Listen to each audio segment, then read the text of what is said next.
ఈ వాక్యం వింటున్న ప్రియబిడ్డ, చుట్టూత ప్రజలకి నవ్వుతూ కనపడ్డావేమో, ప్రజలు నీ పెదాల మీద ఉన్న నవ్వును చూశారేమో.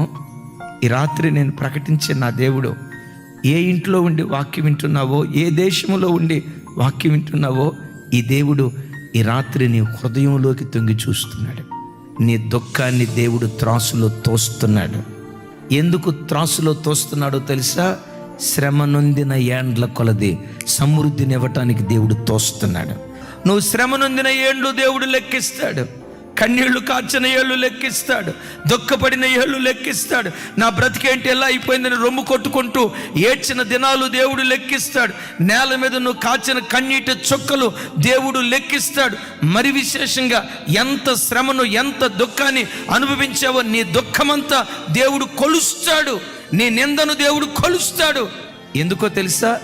నిందకు ప్రతిగా రెట్టింపు ఘనత ఇవ్వటానికి.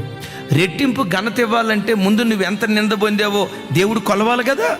అందుకనే ఈ రాత్రి వాక్యం వింటున్నా ఎలారా, నీ దుఃఖం వ్యర్థం కాదు, నీ కన్నీళ్ళు వ్యర్థం కాదు, నీ ప్రయాసం వ్యర్థం కాదు.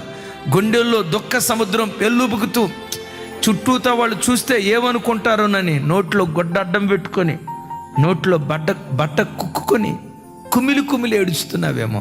శుభవార్త, నీ దుఃఖాన్ని త్రాసులో తోస్తున్నాడు. యోబు దుఃఖాన్ని త్రాసులో తూసి రెండంతల ఘనత యోబుకి ఇవ్వలేదా? యోబు జీవితంలో దేవుడే కార్యం చేశాడు. ఈ రాత్రి వాక్యం వింటున్న నీ బ్రతుకులో కూడా నీ దుఃఖ దినాలు సమాప్తం చేసి నీ దుఃఖానికి ప్రతుగా రెండంతల ఆశీర్వాదం దేవుడు అనుగ్రహించును గాక.